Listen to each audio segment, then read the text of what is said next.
So now let's execute a simple test program by single-stepping the time pulses and observing what happens inside the machine.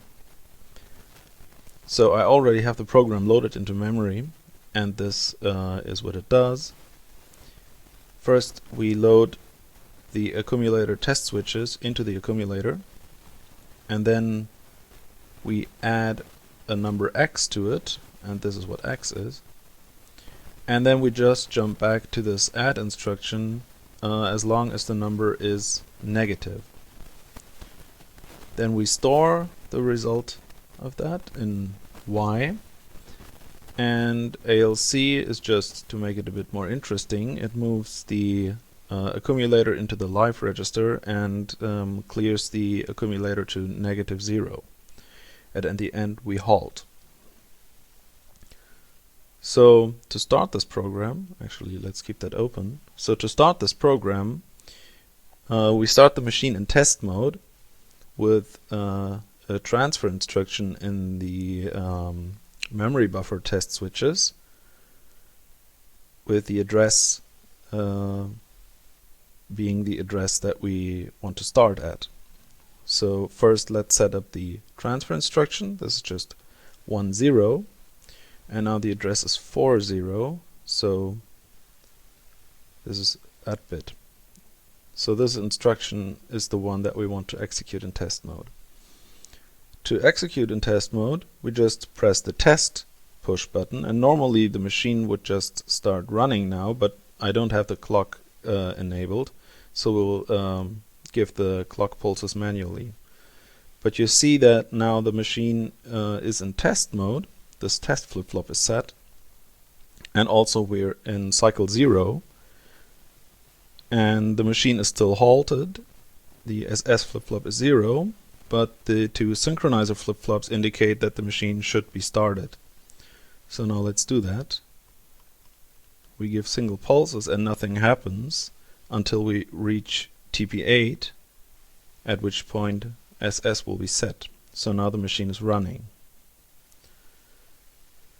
And now in cycle 0, we're still in cycle 0, we will execute this instruction from TBR, and let's see how this happens.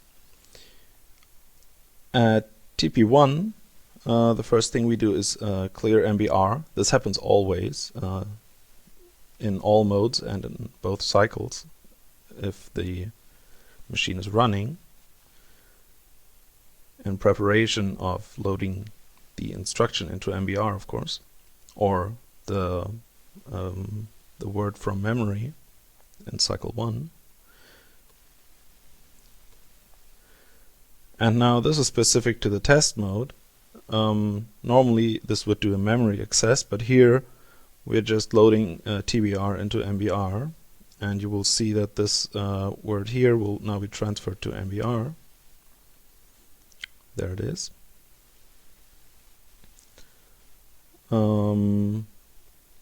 Now correct parity is not interesting in our case now. This is only when we're writing back to memory. Now PC clear, we will go over this in the first instruction that we're actually executing from memory, because then it's more interesting. But now we move the two opcode bits from MBR to the instruction register. So this will tell the control logic that it should now that it's now seeing a transfer instruction.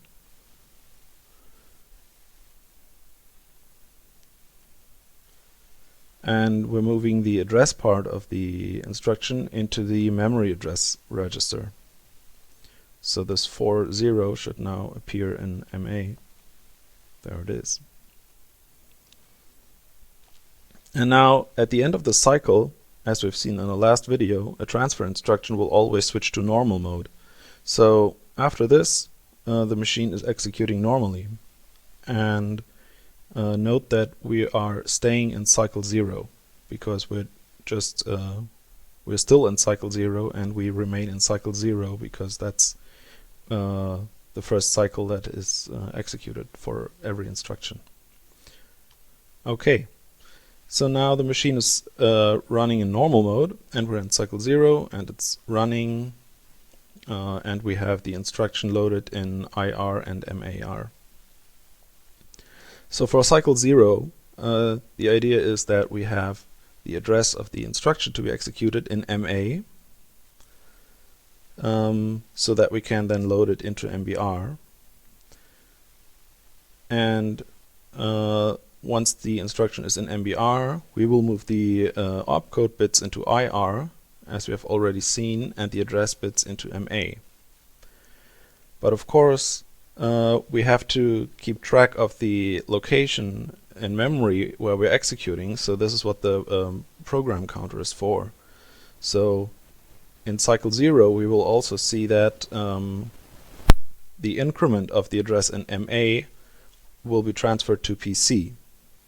So PC will hold the value of the next instruction in memory. And then in cycle 1, we will transfer this value of the next instruction to MA in preparation for cycle 0 of the next instruction. And of course, whatever happens in cycle 1 is dependent on what the instruction is that we're executing. But in cycle 0, most of it is the same for all types of instruction, because obviously we're just fetching the instruction. So now let's see how the instruction fetch happens. So we're now expecting this this tag instruction, and I forgot to set up the switches for this, so let's do this now. Let's just give it let's make it negative, so this loop is running, and just set some more random bits like this. So now we will see how this instruction 74004 is fetched from memory into MBR. So in cycle 0 again, in cycle 0 again at time pulse 1 again, the MBR is cleared, and we will start a read operation on memory. The address already being in MA. So now we see that the word has been put into the simulated sense amplifiers and has been cleared in core memory, and MB is clear. Next, we just stop the read part of the memory cycle. And now in time pulse 3, we actually strobe the sense amplifiers into MBR. So now we have the instruction in MBR.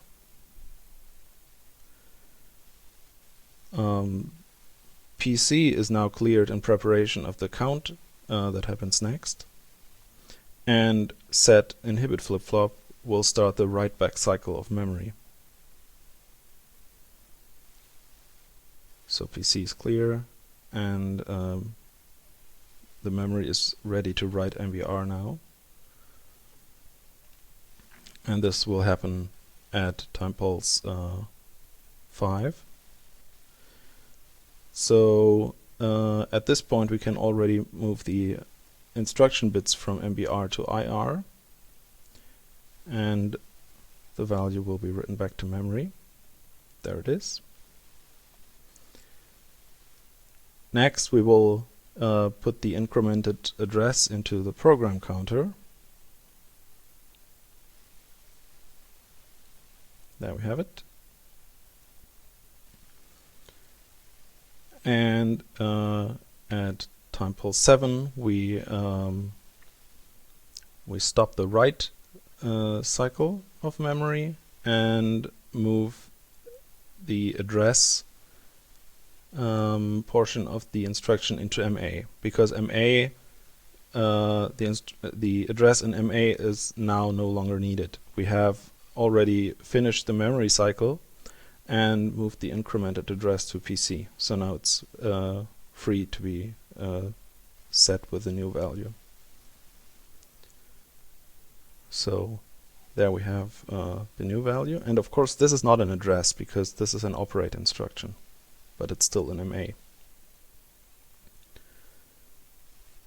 And now at cycle at time pulse 8, we know that the operate instruction already can do the clear accumulator operations, and that is in fact what is happening. And also at the end of a cycle we have to decide whether to go to cycle 0 or 1. And in this case, since it's an operate instruction, we're going to cycle 1.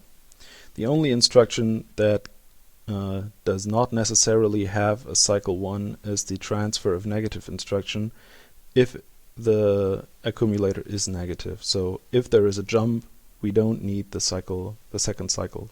We don't need cycle 1. So this is the only instruction that is potentially a bit shorter than the other ones. Okay, so now we have the fetch cycle completed for this instruction and have already cleared the accumulator. It was already clear before, but still. And now let's see what we're doing in the execute cycle. So again, MBR is cleared. This happens always, and the test switches are transferred to AC. So this value here will now be moved into the accumulator. And this is actually everything that we expect this instruction to do, so all the other time pulses will not be relevant to this instruction. So just quickly go through them now.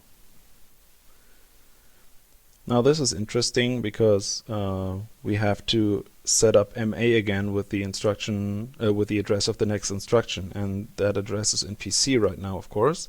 So at TP7 we're moving the contents of PC to MA.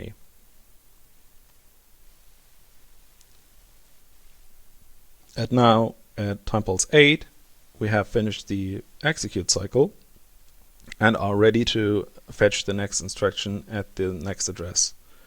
So, and of course we have to go back to cycle 0 for that. So the next instruction to fetch will be this add instruction.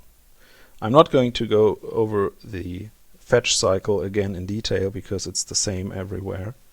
Just observe that the instruction is indeed fetched into memory and MA and PC are updated, and IR. Okay, so now we have the add opcode in here, we have the address here, we have the incremented address in PC, and yeah, that's it. So now the execute cycle will add this value at address 46 to the accumulator. So again, we clear MB and start a read cycle.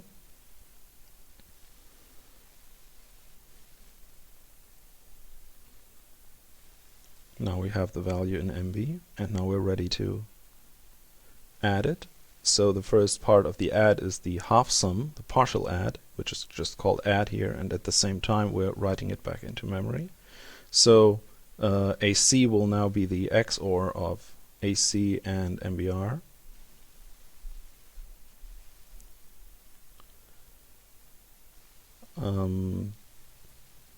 Yeah, this is just the memory cycle.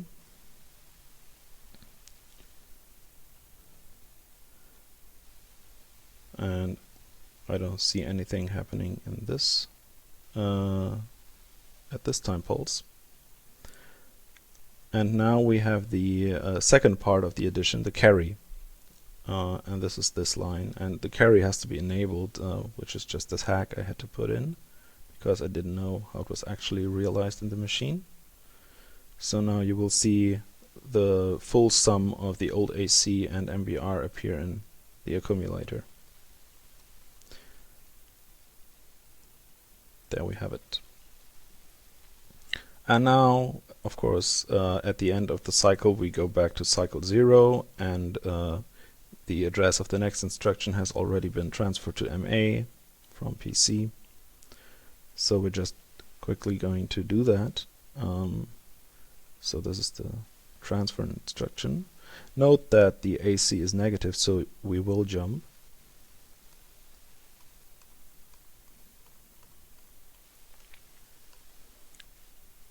And now notice what happens. We have the address of the instruction in MA, because this happens in C0. But this is exactly what we want from a jump. In cycle 0, the address of the instruction to be fetched has to be in MA, but this is already the case. So for a jump, we're already done. We only have to move the address of the next instruction to MA if we don't want to jump. But that will be done in cycle 1. So in this case, we really don't need a cycle 1. And this is why we just stay in cycle 0. And now we do the fetch again of this instruction. And again, I'm not going to go over it in detail. And now we're going to execute this instruction. And again, I'm not going to go over it in detail because we've already seen it. Just observe how the accumulator is incremented by the number that we read into MBR.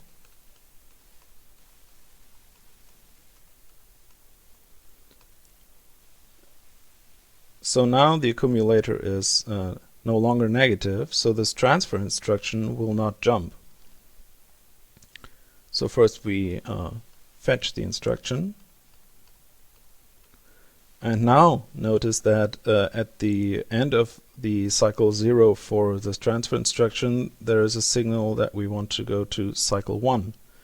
And this is just to set up MA with the value of PC.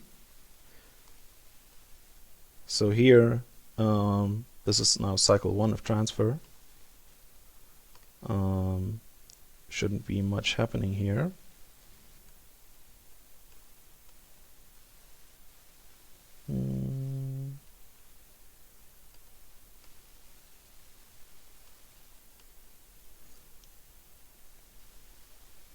Okay, now I missed it, but the PC was moved into MA at TP7, and we're going back to cycle 0 for this instruction.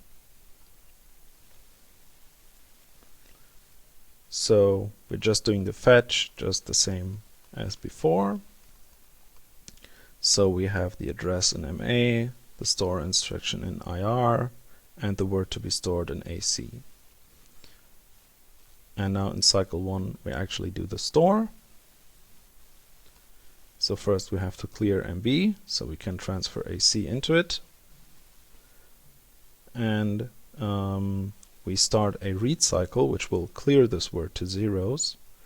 And this time, however, we're not interested in the value that was there already. So we are not going to see any sense amplifier strobe. Instead, MBR will be loaded from the accumulator, like this. And now we correct the parity, so we won't get any parity errors when we read it back. But the parity already is correct, so nothing to do here. And then we start the write part of the memory cycle. And now you will see the value being written to memory. Now, of course, this memory is hexadecimal, unfortunately, but you can see the octal value here. So it's the same as AC. And now we just finish the cycle. This is where PC is moved to MA. So we're ready for the next instruction. Now this is again an operate instruction. The fetch again is not very interesting.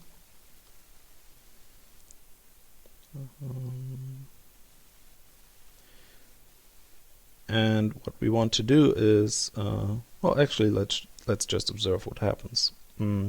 So we have no memory access here.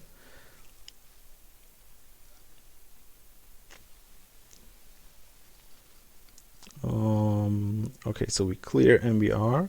We have the cycle signal on, but that doesn't do anything unless there is also a shift happening. So first we move AC to MBR and then also complement the accumulator. Now we want to have the AC cleared to -0 in the end, so you will see how that works. First we move the old accumulator into MBR and then the new accumulator will be complemented. Then we move MBR to the live register.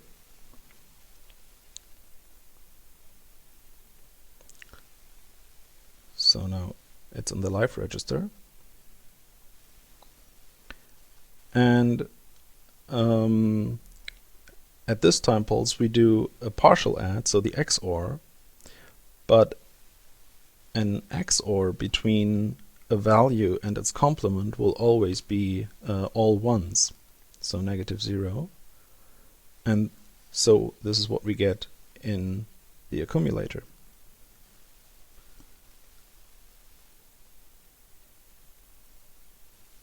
Then just finish the cycle.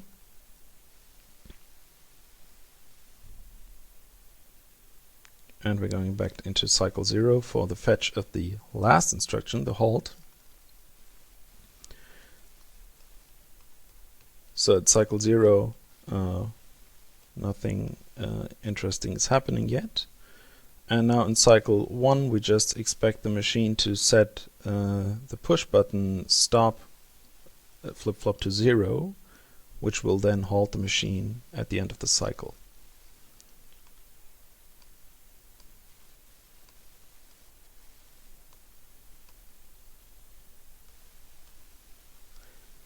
Here we now have the halt signal going out of the control and also the set chime signal. So the original TX2 had some kind of bell, I suppose, that that gave off a sound when the computer halted, and you could suppress that with the suppressed chime switch here. Now logisim doesn't have audio output, so I just made it an LED, and I don't really know how this would have worked, but it just gives you a little visual indication that the machine has halted. And the halt signal will then clear the PBS flip-flop. So now the machine will halt at TP8. Nothing happening at TP7.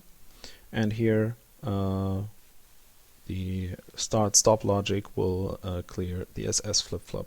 And now the machine is no longer running. So this concludes the first example that we've seen just by single stepping through the pulses. Next, let's look at a more sophisticated example. This is a program I wrote to multiply two numbers, since of course the TX-0 has no multiply instruction. And the numbers that we're multiplying are 1 to 3 and 3 to 1 in octal. And it will produce a double length result, of which we will load the lower half into the accumulator at the end and then halt. So this is the standard algorithm that just checks the lowest bit of the multiplier and then adds the multiplicand and shifts right and does that in a loop for all the bits in the multiplier. Just what you would expect. So let's just run this without single stepping it though. So I already have the program loaded in memory, and now let's start the clock. So this is now ticking. We will set the entry point to 4, 4, and then just start the machine. And now you see all the registers updating and all the wires lighting up. And in the end you will see the result in the AC here, and this light on when the machine has halted. And then you will be able to verify that the result is indeed correct. I claim that it is. Now logisim is quite slow, and the TX-0 needs so many instructions, so this is taking a while. But it should be done. Yes, now it's done. So 41703 is the result when you multiply these two numbers together. Yeah, so I hope you had fun with the TX-0. You can download this file and play with it yourself. Yeah, thanks for watching.